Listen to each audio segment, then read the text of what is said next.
Okay, so we all love to travel, right? But what if I told you the way we've been doing it might be all wrong? There's this one startup that is completely rethinking how we explore a new city, and their story, it's pretty incredible. You know that feeling. You get back from a trip, you've seen the big sights, sure, but there's this nagging feeling that you only saw the surface, that you completely missed the actual, authentic heartbeat of the place. I mean, this picture just says it all, doesn't it? On one side, you have the tourist, just another face in the crowd, trailing behind that umbrella. And on the other, the traveler, actually connecting with someone. And that exact difference is where this whole story really kicks off. So what if you could just skip all that and explore every city with someone who felt like a friend? That's the simple but honestly game-changing question that a Dutch startup called Hih High Guide decided to ask. What if you could connect directly with a local who could show you their city? Okay, so to really get what they're doing, we first got to dig into the problem they saw. Let's be honest, a lot of modern tourism, especially the big group tours, can feel, I don't know, a little impersonal, right? Sterile, even.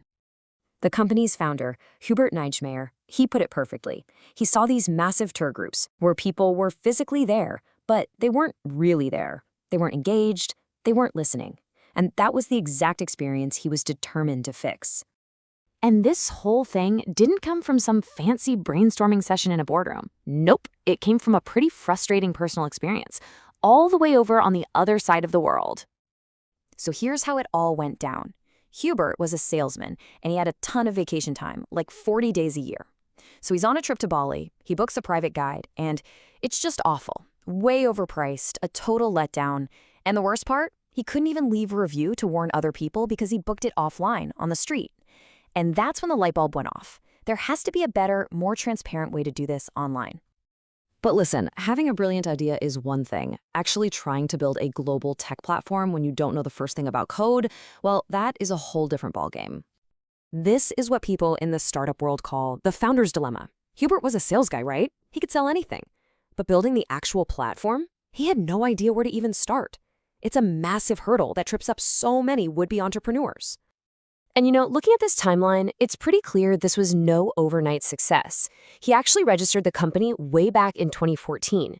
But the real moment of truth, that came in late 2017 when he quit his safe, steady sales job to go all in on this idea.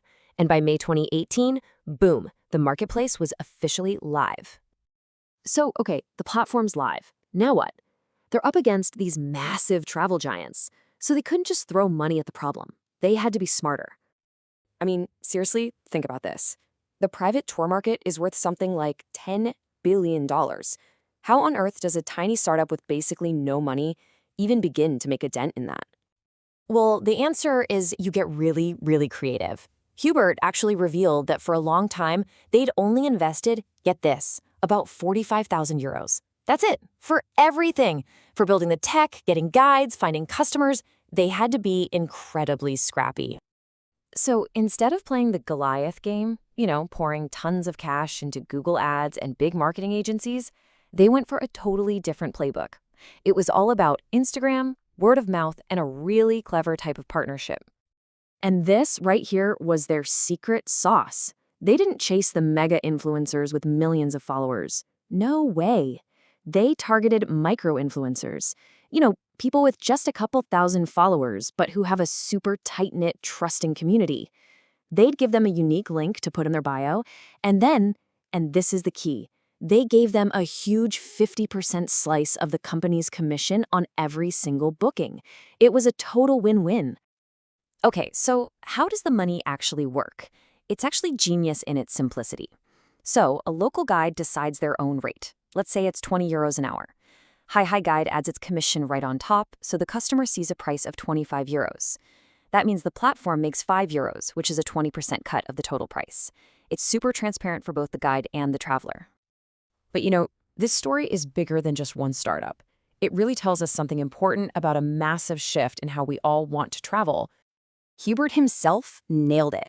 He said people, especially younger generations, are less interested in buying stuff, like a flashy car. What do they want? They want to collect experiences. And for them, it's all about traveling, traveling, traveling. And this idea fits perfectly into this bigger movement called slow travel. It's not about rushing from one landmark to the next just to check a box.